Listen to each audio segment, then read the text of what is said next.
Hello guys, welcome back to Dani reacts. और आज एक अमेजिंग जो है रिएक्शन वीडियो लेके आए आप लोगों के लिए। Most powerful biography of doctor Abdul Kalam. Watch full video without crying. So देखते हैं कि क्या बायोग्राफी है। सो जाके वीडियो को देखते हैं। इससे पहले एक रिक्वेस्ट है आप लोगों से कि मेरे चैनल को सब्सक्राइब कर दिया करें यार। सब्सक्राइब करने से कुछ नहीं होता, तो बटन सब्सक्राइब वाले को दबा दें। तो चलते हैं जाके वीडियो देखते हैं कि क्या बायोग्राफी है।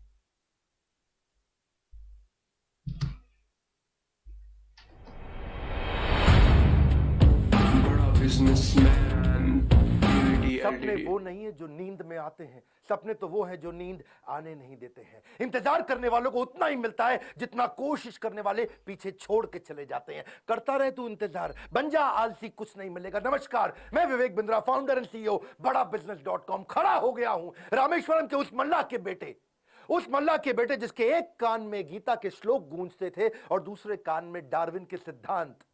नाव पे तीर्थ यात्रियों को रामेश्वरम के मंदिर लेके जाया करते थे, और जब तीर्थयात्री रामेश्वरम मंदिर की परिक्रमा करते थे उतनी देर बैठ के ये फिजिक्स के सिद्धांत पढ़ा करते थे। बिखरी जुल्फों वाले सिर्फ मेरे या आपके नहीं बल्कि पूरे देश के चहेते डॉक्टर एपीजे अब्दुल कलाम की आज बात करेंगे। एपीजे, ए मतलब अबुल उनके परदादा, पी मतलब पाकिर उनके दादा, जे मतलब जैनुल अब्दीन उनके पिताजी, और अब्दुल कलाम वो उनका खुद का नाम। 11वें राष्ट्रपति, 2002 से 2007 जनवादी राष्ट्रपति, पीपल्स प्रेसिडेंट। एक बार की बात है, कॉन्फ्रेंस में एक अंग्रेज ने पूछा कि अब्दुल कलाम कौन है, एक वाक्य में बताइए। तो वहां बैठे एक बच्चे ने जवाब दिया, he is simple Indian who is inexplicable, यानी कि जिसको एक्सप्लेन ही नहीं कर सकते even the best of the objectives. यानी कि एडजेक्टिव क्या होता है? वो जो नाउन को समझाता हो। संज्ञा की विशेषता को विशेषण बोलते हैं। दुनिया के सारे विशेषण लगा दो पर उनकी विशेषता को परिभाषित नहीं किया जा सकता। ऐसे थे अब्दुल कलाम। एक बार किसी बच्चे ने उनसे पूछा, सफल होने का क्या मंत्र है? बोले, 4 चीजें करनी है, 4 बातें। समझ लो ये वीडियो गेम चेंजर है। 4 बातें। बोला, सफल होने के लिए पहले बनाओ बहुत जबरदस्त एम, ग्रेट एम। दूसरा, उस एम के लिए सारी नॉलेज एक्वायर करते जाओ, उसके लिए जो चाहिए नॉलेज एक्वायर कर लो। तीसरा, फिर करो दबा के हार्ड वर्क। और चौथा, परसिवरेंस, हार नहीं माननी है भैया। क्या नहीं माननी? हार नहीं माननी। जीवन को हमेशा ऐसे जियो कि जीवन खत्म होने के बाद भी लोग जिंदगी भर आपको याद रखें, अपनी अपनी जिंदगी तक आपको याद रखें। शुरू से शुरुआत करते हैं। डॉक्टर एपीजे अब्दुल कलाम, 15 अक्टूबर 1931 को उनका जन्म रामेश्वरम के तमिलनाडु में हुआ था।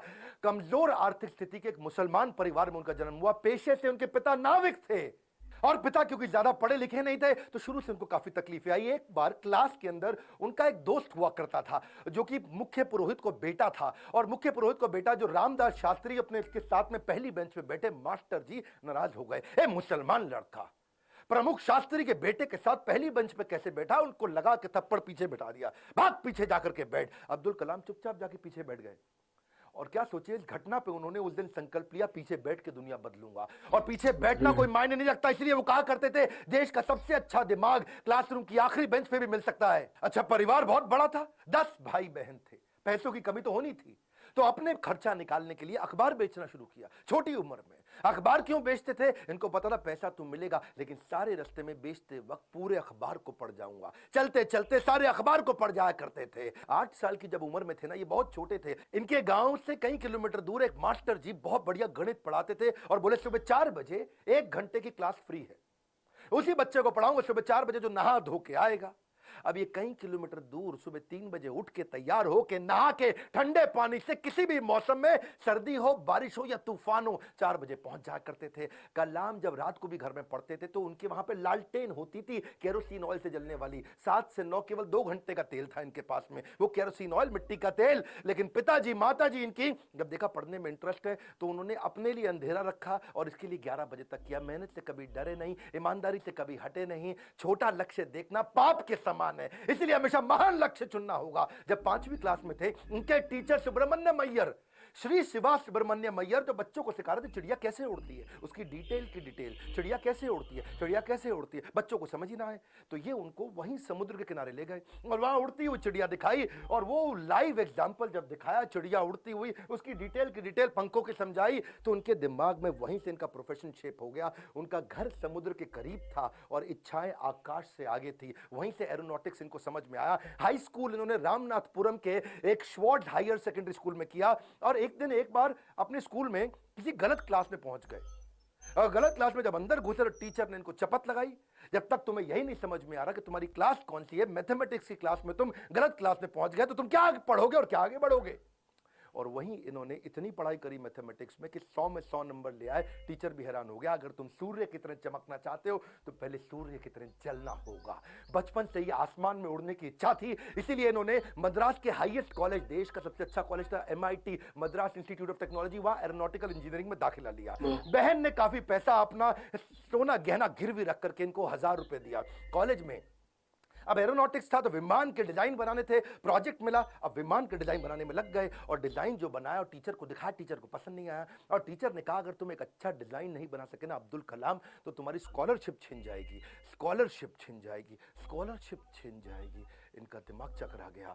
टीचर की ये बात सुन के पांव के नीचे जमीन खिसक गई। 1000 रुपए बहन ने गिरवी रखे, मुझे गहने अपने दिए थे और इन्होंने टीचर से कहा मुझको 1 महीना दे दो, बहुत बढ़िया डिजाइन दूंगा। टीचर ने कहा कोई 1 महीना नहीं, 3 दिन मिलेंगे, 3 दिन।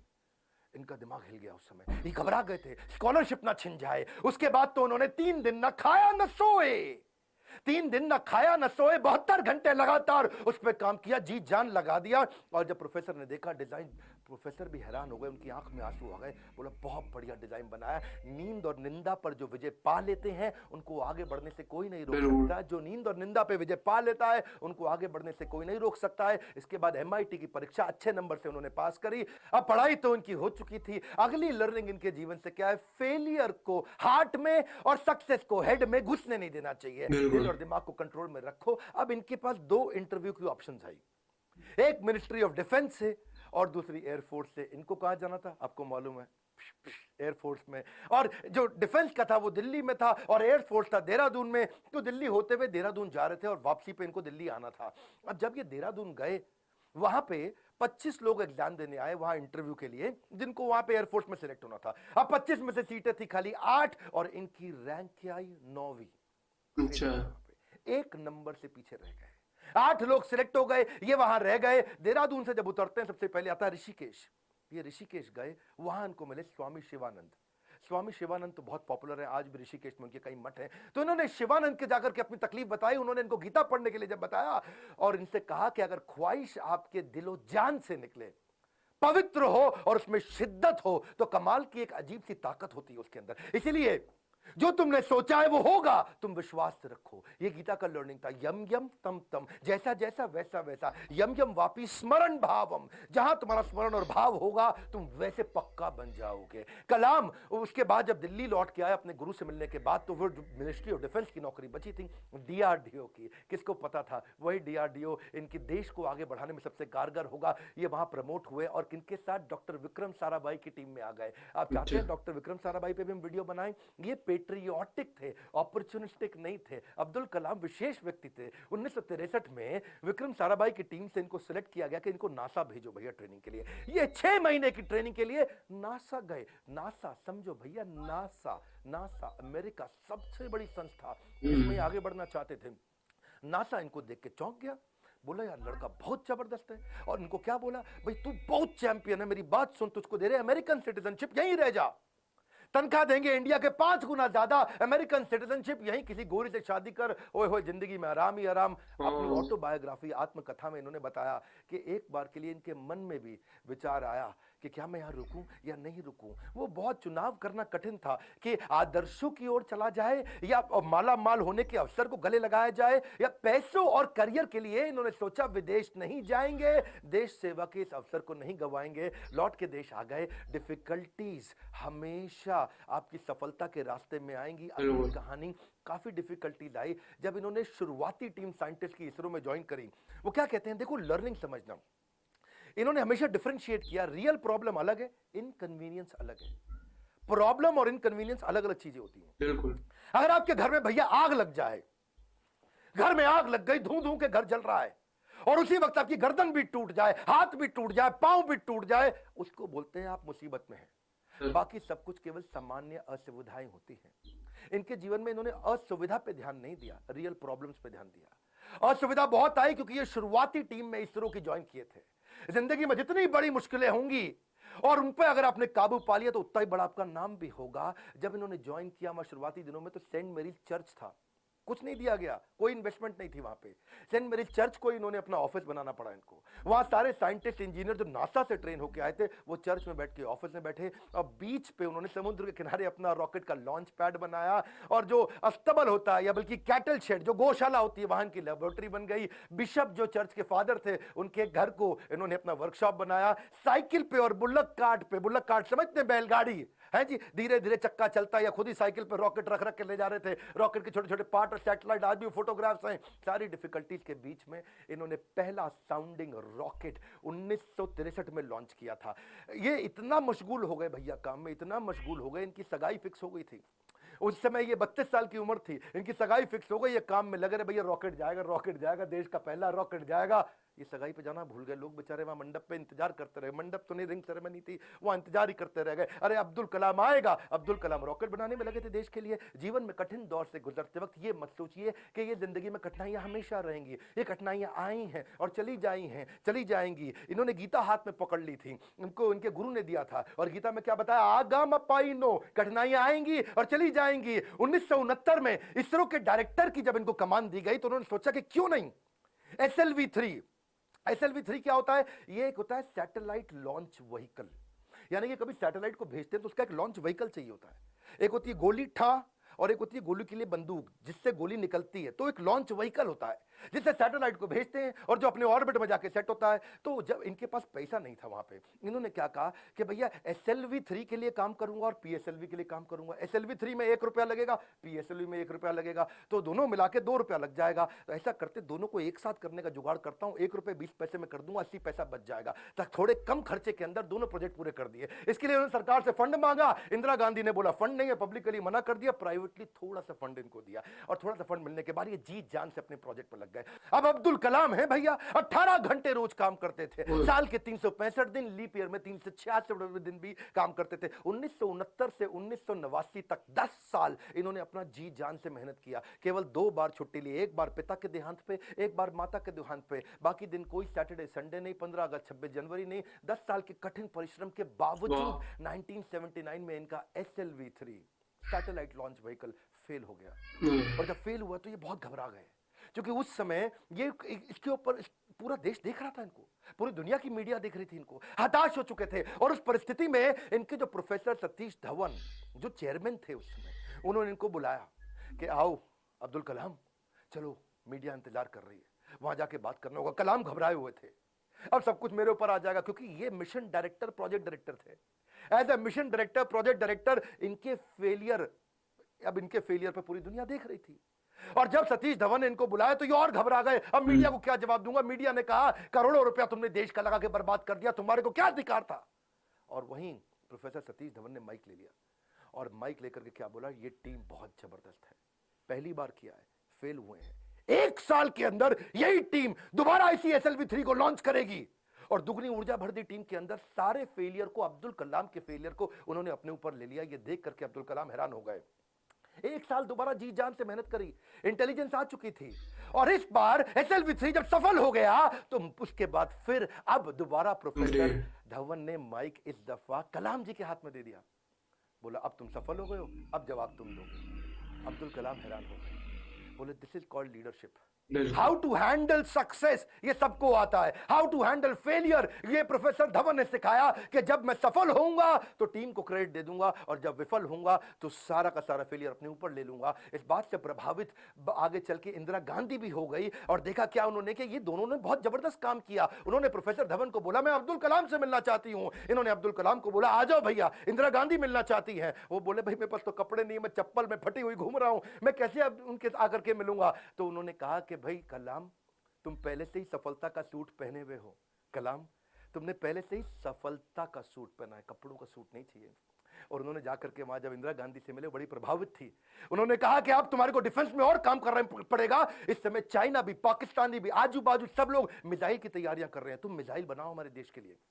और उसी समय अटल बिहारी वाजपेयी से भी उनकी पहली मुलाकात हुई। अटल से जब उन्होंने हाथ मिलाने के लिए आगे बढ़ा तो अटल इनसे हाथ नहीं मिलाए, अटल बिहारी जी इनको गले लगा लिए। इंदिरा गांधी मुस्कुराई, बोलिए ध्यान रखना अटल बिहारी जी ये मुसलमान है। अटल बिहारी बोले ये मुसलमान बाद में है, पहले हमारे देश के नागरिक हैं और हमारे देश के महान साइंटिस्ट हैं। अब्दुल कलाम उनको देख के बहुत मुस्कुराए। सफलता पे सफलता मिल रही थी, उसका उन्हें इनाम भी मिल रहा था। 1981 में पद्म भूषण अवार्ड दिया, 82 में डीआरडीओ का डायरेक्टर बना दिया। डिफेंस की ऑर्गेनाइजेशन डीआरडीओ उसके मुख्य पद पे आ चुके थे, पर मन से वो खुश नहीं थे। मन से खुश नहीं थे क्योंकि जानते थे कि चाइना और पाकिस्तान मिसाइल पे मिसाइल बना रहा है और उन्हें देश की सुरक्षा खतरे में नजर आ रही थी। उस दौरान कमाल की बात देखो, अजीबो गरीब इमेजिनेटिव व्यक्ति थे अब्दुल कलाम जी। उन्होंने महाभारत को पढ़ना शुरू किया और महाभारत में बर्बरीक की कहानी सामने आई, उससे बड़े इंस्पायर्ड हुए। बर्बरीक की कहानी अलग सी थी। बर्बरीक कहते हैं कि उनके पास 3 तीर है और 3 तीर से वो क्या करेंगे, पहले तीर में सबको प्रोटेक्ट कर लेंगे, भाई किस किस को प्रोटेक्ट करना है, दूसरे में किस किस को अटैक करना है। मेरी बात समझना, पहले 2 तीर में क्या करेंगे, किसको अटैक करना उन सबको डिसाइड कर लेंगे, उसके बाजू में किस किस को, सबको थोड़ी पूरा का पूरा शहर उड़ा दें।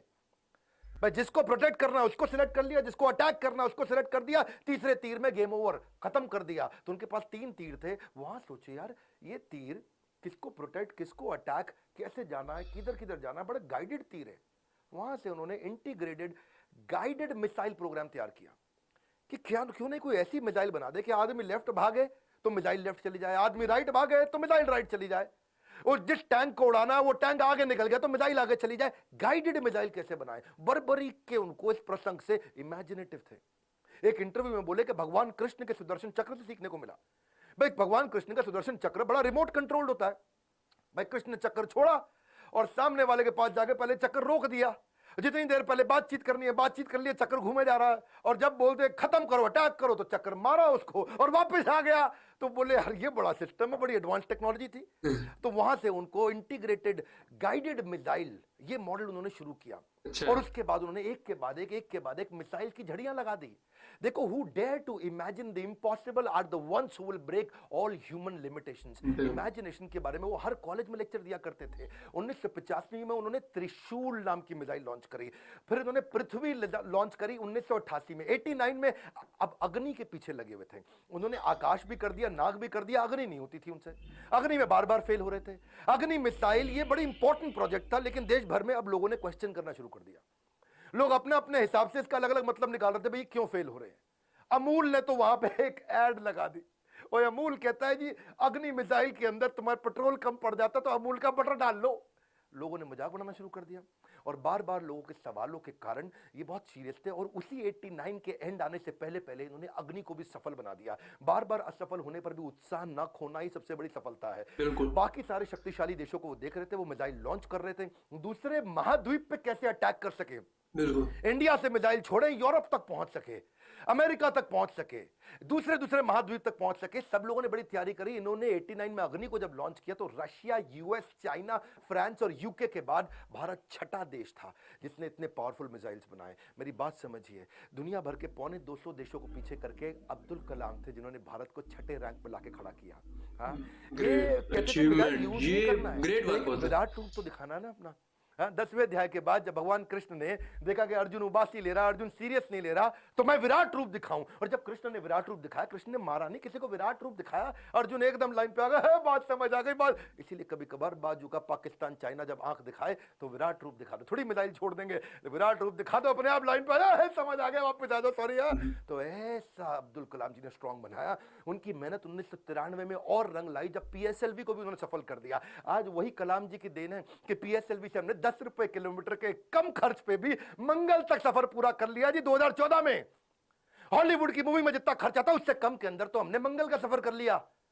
2017 में ये अब्दुल कलाम जी थे जिनके चलते 104 सैटेलाइट एक रॉकेट से लॉन्च किए। दुनिया में सबसे सस्ता अफोर्डेबल प्रोग्राम ये अब्दुल कलाम जी की देन थी। 1979 में वही कलाम थे, वही भारत था, कोई देश मदद नहीं कर रहा था। ये 1979 था, और आज 2017 में ये कलाम जी की देन है जब दुनिया भर के देश इंडिया के पास आए, भाई हमारा भेज दो यार, अपने रॉकेट में हमारा भी भेज दो। हमने यूएस की मदद करी, नीदरलैंड की करी, स्विट्जरलैंड की करी, इजराइल की करी, कजाकिस्तान की करी, यूएई की करी, और हमारे 100 मिलाकर के 104 सैटेलाइट एक साथ भेजे थे। ये अब्दुल कलाम जी की देन है। अच्छा वापस चलते हैं 93 के पीएसएलवी जब उन्होंने इसको सफल बनाया, उसी समय न्यूक्लियर पावर की बातचीत दुनिया भर में बहुत हो रही थी। इन्होंने देखा कि भाई अमेरिका धमकियां भी बहुत दे रहा था। अब बात यह है कि धमकियों से डरना पुरुषार्थ से बेईमानी है, और जो देश के लिए कुछ भी कर गुजरे वही सच्चा हिंदुस्तानी है। कलाम जी सच्चे हिंदुस्तानी थे। उन्होंने 3 तरकीबें अपनाई।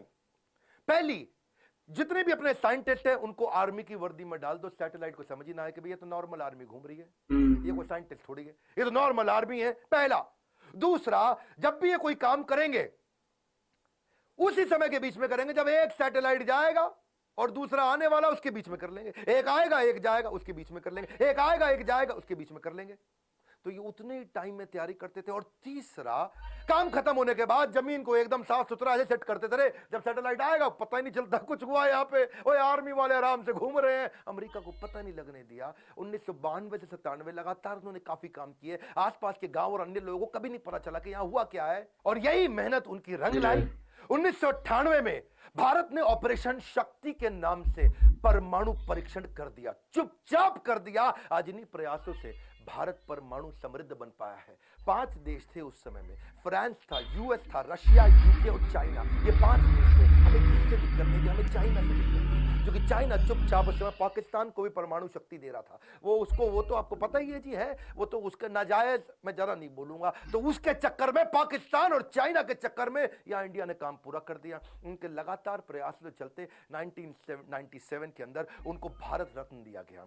41 साल तक उन्होंने भारत की सेवा करी। 1999 में वो रिटायर हुए। उन दिनों वाजपेयी जी एक्शन में चल रहे थे इधर, यहां ये रिटायर हुए, वाजपेयी जी एक्शन में, उन्होंने फोन मिला दिया, और हाँ भी कलाम जी बात सुनो यार, अपना मंत्रिमंडल हम बना रहे हैं, तुम्हारे को हम मिनिस्ट्री देना चाहते हैं, आ जाओ यार, तुम बुद्धिमान आदमी हो। विजनरी लीडर थे वाजपेयी जी, अपने आप में विजनरी थे। बोले अब्दुल कलाम को लूंगा तो बहुत अच्छा रहेगा, माइनॉरिटी भी हमारे साथ जुड़ेगी, बुद्धिमता भी मिलेगी, इंटेलिजेंस भी बिल्ड होगा। अब्दुल कलाम जी को कन्विंस करने में लगे। कलाम जी बोले 1 दिन बाद बताऊंगा जी। 1 दिन बाद कलाम जी ने फोन कर दिया कि जी मैं अस्वीकार करना चाहता हूं, और मिल करके फिर जाके बोला कि मुझको एक नई पीढ़ी तैयार करनी है जो भारत को विश्व गुरु बना सके। एक नई पीढ़ी तैयार करने के लिए मैं कॉलेज में पढ़ना चाहता हूं, अपनी टीचिंग के प्रोफेशन के लिए अन्नामलाई यूनिवर्सिटी तमिलनाडु साउथ वापस चलूंगा। अगली बार यहाँ तो सब ठीक हो गया। अब जब राष्ट्रपति बनने का समय आया 2002 में, कई लोगों का नाम आया, बहुत सी चीजें आगे पीछे हुई, और उन्हीं दिनों जब वो नाम आया तो फिर से यहाँ घंटी बजते रही इनके ऑफिस के अंदर, कलाम जी के। और जब ऑफिस में घंटी बजती रही, किसी को नहीं पता चला, तो किसी ने, इनके वाइस चांसलर ने इनके यूनिवर्सिटी में जाके भाग के कलाम जी को बोला, अरे कलाम जी आपके यहाँ प्रधानमंत्री जी का फोन आ रहा है बार बार। कलाम जी गए, उन्होंने फोन उठाया, तो नमस्कार, बातचीत शुरू हुई। तो वाजपेयी जी ने कहा, देखिए एक रिक्वेस्ट करूंगा, अब मना नहीं करना, पिछली बार आपने मना किया था, अब नहीं करना। तो कलाम जी ने पूछा, कहिए क्या रिक्वेस्ट है। वाजपेयी जी बोले, हम आपका नाम देश का राष्ट्रपति बनाने के लिए रिकमेंडेशन देना चाहते हैं, आप हाँ कर दीजिए। अब्दुल कलाम जी मुस्कुराए और बोले 1 घंटे का समय दीजिए। 1 घंटे के बाद वो वापस गए, उन्होंने फिर फोन किया और स्वीकार कर लिया। बोला ठीक है, मैं इसके लिए तैयार हूं। अब कलाम जी का राज्य अभिषेक होना था, जैसे भगवान राम का राज्य अभिषेक हुआ 14 साल के वनवास के बाद में। और भगवान राम जब वापस आए और उनका अभिषेक, तो अभिषेक के समय पर उनके भाई ने उनसे पूछा कि आप किस किस को राज्य अभिषेक में बुलाना चाहते हैं। तो भगवान ने बोला 14 साल में था नहीं, मेरे यहाँ कोई दोस्त है नहीं, और जो हमारे दोस्त थे उन सबको आप जानते ही हैं, आपने सबको इनवाइट कर ही लिया होगा। और इतने में भगवान राम ने कहा, हाँ पर इस वनवास के दौरान मेरा एक दोस्त बना था। वही शुरुआत के जो साल थे, उन दिनों एक नाविक हमें नदी पार कराया करता था, केवट। वो केवट ने हमारी बहुत मदद करी है, वो हमारा मित्र है। उस केवट को बुला के लाओ राज्य अभिषेक में। और केवट को लाके सबसे आगे भगवान राम के उस राज्याभिषेक में बुलाया गया था। ठीक उसी प्रकार जब अब्दुल कलाम जी से पूछा गया कि अब आपका भी राज्याभिषेक हो रहा है, you are going to become president of India, और कलाम जी ने कहा, आपने जिस जिसको बुलाना था सबको बुला लिया है, मेरे 2 ही मित्र हैं। जब मैं साउथ में रहा करता था तो उस समय एक मोची जो मेरे जूते बांधने में फटे जूते होते थे, उसने मेरी बहुत मदद करी, वो मेरा मित्र है, उसको बुला लीजिए। और एक ढाबे वाला जिसने उनको खाना खिलाया और कभी कभी 2 रोटी एक्स्ट्रा भी खिलाई, बोला उनको दोनों को जरूर बुला लीजिए। विनम्रता के उदाहरण खत्म थोड़ी होंगे। आमतौर पर जब व्यक्ति बड़ा होता है या राष्ट्रपति बन जाता है तो कहीं कहीं ट्रक लेकर के राष्ट्रपति भवन जाता है और कहीं मल्टीप्लाइड एक्स्ट्रा ट्रक लेकर के बाहर निकलता है। पर अब्दुल कलाम जी केवल एक मात्र ऐसे राष्ट्रपति थे जो 2 सूटकेस से भवन में गए थे और निकलते वक्त 2 ही सूटकेस लेकर के भवन से वापस आए थे। उनकी कुल संपत्ति में क्या था? कुछ नहीं था। एक रामेश्वर में उनका पैतृक घर जो उनके पिता ने बनाया था, 2500 उनकी किताबें, एक वीणा जिसको बजाने में उनको बड़ा आनंद आया करता था, वीणा बहुत बजाते थे, एक उनकी कलाई की घड़ी, एक सीडी प्लेयर जिसमें वो भजन सुना करते थे, एक लैपटॉप था, 6 कमीजें जिनमें 3 तो डीआरडीओ की दी थी, 3 उनकी खुद की थी, 4 पैंट थी टोटल जो 2 डीआरडीओ की दी थी, 2 उनकी खुद की थी, 3 सूट थे और 1 जोड़ी जूता। हाँ, लेकिन उनके पास खास बात क्या थी, 40 डॉक्टरेट थी। खुद पीएचडी की पढ़ाई कभी नहीं करी, कोई मेडिकल पीएचडी की पढ़ाई नहीं करी, पर जिस यूनिवर्सिटी जाते थे लोग उन्हें डॉक्टरेट देते थे। लॉ, इंजीनियरिंग, साइंस, कितनी तरह की doctorate, Padma Bhushan, Padma Vibhushan, Bharat Ratna, Veer Savarkar award, Ramanujan award, कई प्रकार के इनको अवार्ड मिले। उनकी एक खास बात मैं जरूर बताना चाहूंगा, हालांकि वो मुसलमान थे लेकिन वेजिटेरियन थे। उनका बड़ा प्रेम था, एनिमल्स आर एंजल्स विद फर। पक्षी जगत पर्यावरण का सूचक होता है। कलाम जी क्या कहते थे, वो पर्यावरण का सूचक है, और अगर वो मुसीबत में है तो समझ लेना कि अब हमारे भी बुरे दिन दूर नहीं है। एक बार उनको जो डीआरडीओ की उनकी दीवार हुआ करती थी ना बाउंड्री की, तो उनको बोला गया सिक्योरिटी के लिए कांच वांच लगा दो, बोला बिल्कुल नहीं, ये बर्ड्स के लिए बड़ा हार्मफुल हो सकता है, उन्होंने मना कर दिया। और जिस समय वो प्रेसिडेंट बने थे, बाद में जब वो राष्ट्रपति भवन के अंदर मुगल गार्डन में जब वॉक किया करते थे ना, तो वो एक मोर को देखा जो ना मुंह खोल पा रहा ना बंद कर पा रहा है।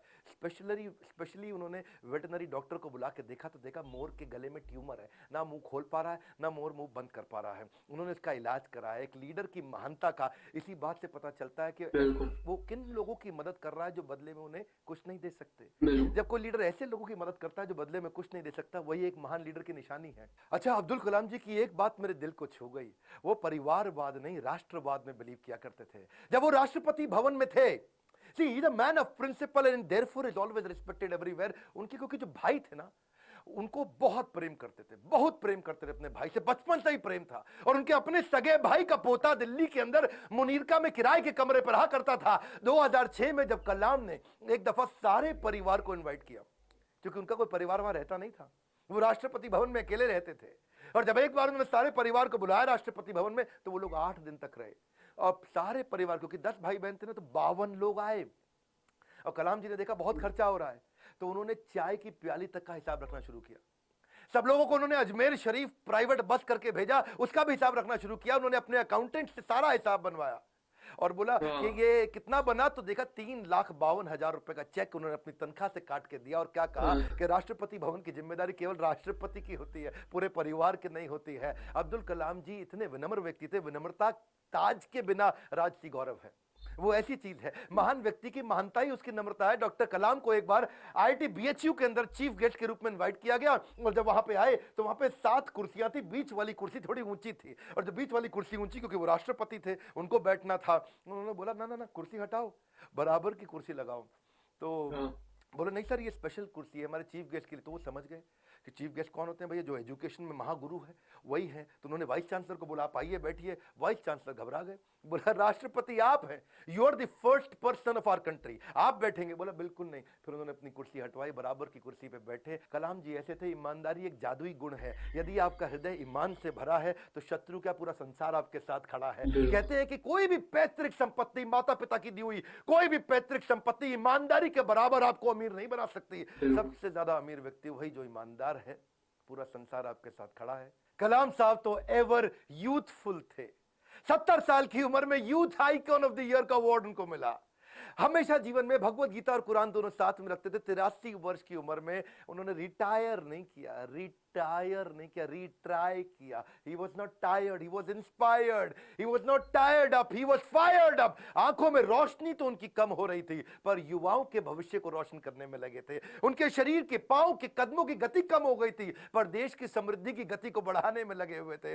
एक असाधारण, एक अनोखा, अस्वाभाविक, अलौकिक व्यक्तित्व के 2015 में हमेशा के लिए हमको अलविदा करके चले गए। और कहां गए? उसी IIM शिलोंग के अंदर आखिरी लेक्चर देते वक्त, जैसे क्षत्रिय अपने युद्ध के मैदान में लड़ाई करते हुए वीर गति को प्राप्त करता है, ऐसे ही IIM शिलोंग के अंदर लेक्चर देने के बाद तुरंत वहीं लेक्चर देते वक्त, जो कल था वो आज नहीं है, जो आज है वो कल नहीं होगा, वैसे ही इस ब्रह्मांड में दूसरा कोई कल्याण नहीं होगा। स्विट्जरलैंड जैसा देश जो साइंटिफिक रिसर्च के मामले में 8वें पायदान पे आता दुनिया में, और जब वो 26 मई कलाम स्वयं जब उनके देश गए थे तो वही स्विट्जरलैंड उसको साइंस डे के रूप में मनाता है।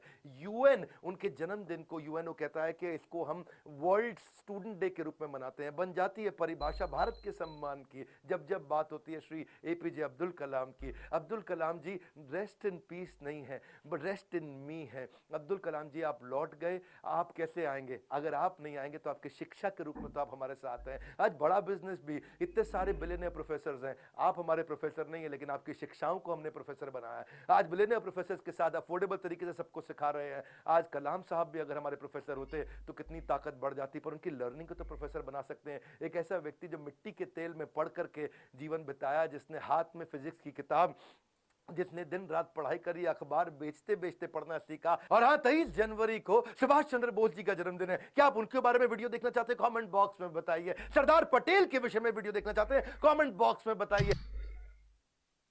सो गाइज, ये थी वीडियो और बहुत ही अमेजिंग थी और एक बहुत अमेजिंग इंसान थे डॉक्टर अब्दुल कलाम साहब। एपीजे मीन्स वो उनके दादा का नाम और फिर परदादा का नाम, फिर ग्रैंडफादर का नाम, फिर फादर का नाम। तो मुझे ज़्यादा तो इतना नहीं पता, लेकिन बहुत ईमानदार बंदा था। जो 3 सूट, यार आप मतलब प्रेसिडेंट थे पूरे कंट्री, और इंडिया कोई ऐसा कंट्री तो है नहीं कोई जो गरीब है, बहुत मतलब बहुत ज़्यादा इस टाइम पॉपुलेशन होने के हिसाब से भी, लेकिन फिर भी बहुत ज़्यादा, तब भी वो बहुत पावरफुल था तब भी। तो इस तरह आप प्रेसिडेंट थे, फिर भी आपने जो है ना 2-3 सूट, और इतना ईमानदार बंदा, मैंने इतना ईमानदार शख्स नहीं देखा। जो जब आप प्रेसिडेंट होते हैं ना तो आपको अपने जो इंसानों का इतना ख्याल होता है, लेकिन उनको परिंदों का ख्याल था, जानवरों का ख्याल था। देखो उन्होंने कहा कांच नहीं लगाना दीवारों के ऊपर ताकि परिंदे ना जख्मी हो। तो ऐसा इंसान, इतने अच्छे दिल वाला इंसान, और इतना ज़्यादा भारत को इतने ज़्यादा मिसाइल वगैरह बना के दिए, इतना ज़्यादा वो उन्होंने काम किया, और इंटेलिजेंस पे भी उन्होंने इतना ज़्यादा फोकस किया। तो ये बहुत अमेजिंग और वीडियो बहुत अमेजिंग थी। तो मिलते हैं नेक्स्ट वीडियो में। अपना बहुत सारा ख्याल रखिएगा। उससे पहले मेरे चैनल को सब्सक्राइब कर दें यार। मिलते हैं नेक्स्ट वीडियो में। अल्लाह हाफिज़।